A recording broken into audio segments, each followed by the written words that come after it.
കേവലം 2000-ൽ താഴെ വോട്ടിന്റെ ഭൂരിപക്ഷ വിജയമെന്ന അവകാശവാദം മാത്രമാണ് ഇടതുമുന്നണിക്ക് നിലമ്പൂരിൽ. എം സ്വരാജിനെ പോലെ കരുത്തനായ യുവനേതാവ് കളത്തിലിറങ്ങിയിട്ടും രാഷ്ട്രീയ സാഹചര്യങ്ങൾ പലതും അനുകൂലമായിരുന്നിട്ടും എന്തുകൊണ്ട് ഇടതുപക്ഷം ഭയപ്പെടുന്നു എന്നത് തീർച്ചയായും വിശദീകരണം ആവശ്യപ്പെടുന്ന ഒന്ന് തന്നെയാണ്.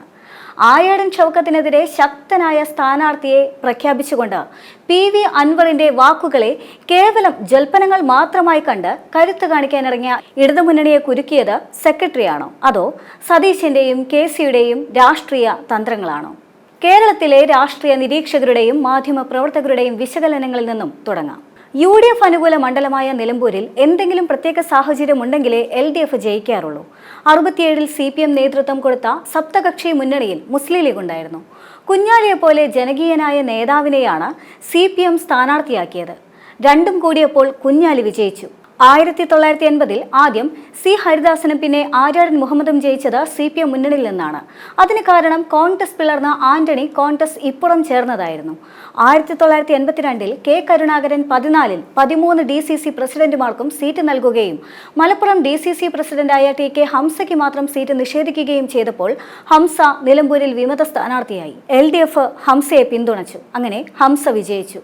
ഇതേ രീതിയിൽ കോൺഗ്രസിൽ നിന്ന് കലഹിച്ച് പിരിഞ്ഞ് LDF പിന്തുണയോടെ മത്സരിച്ചപ്പോഴാണ് PV അൻവർ 2016-ലും 2021-ലും വിജയിച്ചത്.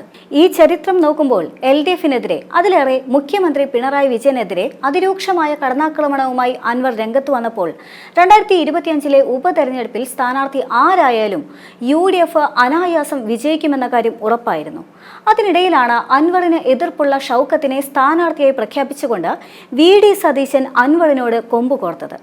UDF സ്ഥാനാർത്ഥിക്കെതിരെ പറഞ്ഞതിൽ മാപ്പ് പറയാതെ അൻവറുമായി ബന്ധമില്ല എന്ന് സതീശൻ നിലപാടെടുത്തതോടെ അൻവർ പിണറായിസം മാറ്റിവെച്ച് സതീശനിസത്തിനെതിരെ തിരിഞ്ഞു. മുഖ്യശത്രുക്കൾ VD സതീശനും അദ്ദേഹത്തിന്റെ സ്ഥാനാർത്ഥിയായ ഷൗക്കത്തുമായി.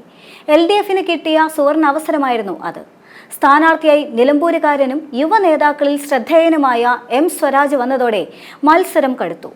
UDFന് ഉറപ്പായും കിട്ടുമായിരുന്ന മലയോര ക്രിസ്ത്യൻ വോട്ടുകളിൽ കണ്ണുവെച്ചുകൊണ്ട് ഒരു മലയോര ക്രിസ്ത്യൻ സ്ഥാനാർത്ഥിയെ BJP നിർത്തിയത് LDFന് ഏറെ പ്രതീക്ഷ നൽകുന്നതായി. വെള്ളാപ്പള്ളി വോട്ടുകളും LDFന് ഉറപ്പായി. ഇതിനിടയിലാണ് LDFന് മറ്റൊരു ലോട്ടറിയായി ജമാഅത്തെ വിഷയത്തിലുള്ള VD സതീശന്റെ പ്രതികരണമുണ്ടാകുന്നത്. ജമാഅത്തെ ഇസ്ലാമി മതരാഷ്ട്ര നിലപാട് മാറ്റിയെന്ന സതീശന്റെ പ്രസ്താവനയ്ക്കെതിരെ APEK സുന്നി നേതാക്കളിൽ പലരും KNM ജനറൽ സെക്രട്ടറിയും രംഗത്ത് വന്നു. LDF അത് ശക്തമായ രാഷ്ട്രീയ ആയുധമാക്കി. വിജയത്തിന്റെ തുലാസ് സ്വരാജിന് അനുകൂലമായി. അപകടം മണത്ത കോൺഗ്രസ് യുവനിര നേതാക്കൾ ഇതിനിടയിൽ രഹസ്യമായി അൻവറുമായി ധാരണയുണ്ടാക്കി.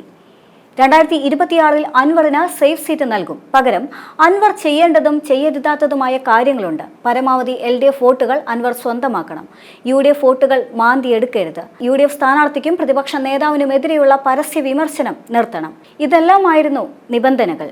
വോട്ടെടുപ്പ് ദിനത്തിന്റെ തലേന്നു മുതൽ അൻവറിന് വന്ന സ്വരമാറ്റം ശ്രദ്ധിച്ചിരുന്നുവോ? അതിന്റെ കാരണവും ഇതുതന്നെയാണ്. പിണറായിക്കെതിരായ വിമർശനം രൂക്ഷമാക്കി.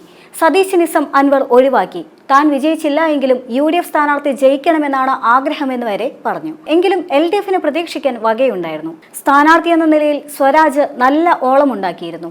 1967-ന് ശേഷം ആദ്യമായി പാർട്ടി ചിഹ്നത്തിൽ ഒരു യുവ നേതാവ് മത്സരിക്കുന്നതിന്റെ ആവേശം SFI, DYFI, CPM പ്രവർത്തകരിലെല്ലാം തന്നെ അടിച്ചുയർന്നത് കുറച്ചൊന്നുമല്ല.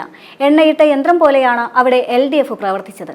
അതിനിടയിലാണ് 11-ാം മണിക്കൂറിൽ CPM സംസ്ഥാന സെക്രട്ടറിയായ MV ഗോവിന്ദൻ മാസ്റ്ററുടെ ചാനൽ അഭിമുഖം ബോംബായി വീഴുന്നത്. 1977-ൽ CPM RSSുമായി കൂട്ടുകെട്ടുണ്ടാക്കിയിട്ടുണ്ടെന്നായിരുന്നു വെളിപ്പെടുത്തൽ. മാഷ് പറഞ്ഞത് സ്വയം കൃതാർത്ഥനാണെന്ന് തിരിച്ചറിഞ്ഞ അഭിമുഖക്കാരൻ ചോദിച്ചത് RSSുമായി കൂട്ടുകെട്ടുണ്ടായി എന്ന് പറഞ്ഞാൽ വിവാദമാകില്ലേ എന്നായിരുന്നു. എന്നാൽ മാഷറുടെ മറുപടി എന്ത് വിവാദം എന്നായിരുന്നു. സത്യം പറഞ്ഞാൽ വിവാദമാകുമോ എന്നും പരാജയഭീതി മണത്തു നിന്ന UDFകാർക്ക് അതൊരു ബമ്പർ ലോട്ടറിയുമായിരുന്നു. അവർ അത് പരമാവധി ആഘോഷിക്കുകയും ചെയ്തു. മുഖ്യമന്ത്രി ഉൾപ്പെടെ തിരുത്തി പറഞ്ഞിട്ടും ഗോവിന്ദൻ മാഷ് പറഞ്ഞത് സമൂഹ മാധ്യമങ്ങളിൽ മഹാപ്രവാഹമായി മാറി. നിലമ്പൂർ മുസ്ലിം ഭൂരിപക്ഷ മണ്ഡലമാണ്. RSSന്റെ ഇസ്ലാമോഫോബിയയ്ക്കെതിരെ പ്രതിഷേധം നിറഞ്ഞ മനസ്സുകളുള്ള നാടുമാണ്. അവിടെയാണ് CPM സംസ്ഥാന സെക്രട്ടറി സ്വയം കൃതാർത്ഥ പ്രതികരണം നടത്തിയത്. പാർട്ടി സെക്രട്ടറി നിലമ്പൂരിൽ ഇടതുമുന്നണിയെ തോൽപ്പിക്കുമോ എന്ന് ആരെങ്കിലും സംശയിച്ചു കഴിഞ്ഞാൽ കുറ്റപ്പെടുത്താനാകില്ല എന്ന സാഹചര്യവുമായി. ഇത്തരമൊരു രാഷ്ട്രീയ സാഹചര്യത്തിൽ LDFനെ തോൽപ്പിക്കുന്നത് അഥവാ ഭയപ്പെടുത്തുന്നത് UDF ക്യാമ്പോ PV അൻവറോ ഒന്നും തന്നെയല്ല. ആ ഉത്തരവാദിത്വം തീർച്ചയായും MV ഗോവിന്ദന് നേരെ വരും. അങ്ങനെ സംഭവിച്ചു കഴിഞ്ഞാൽ EP ജയരാജനുണ്ടാക്കിയ RSS BJP ബാന്ധവത്തിനെതിരെ വിധിച്ച ശിക്ഷ ഇവിടെയും നടപ്പാക്കേണ്ടി വരും.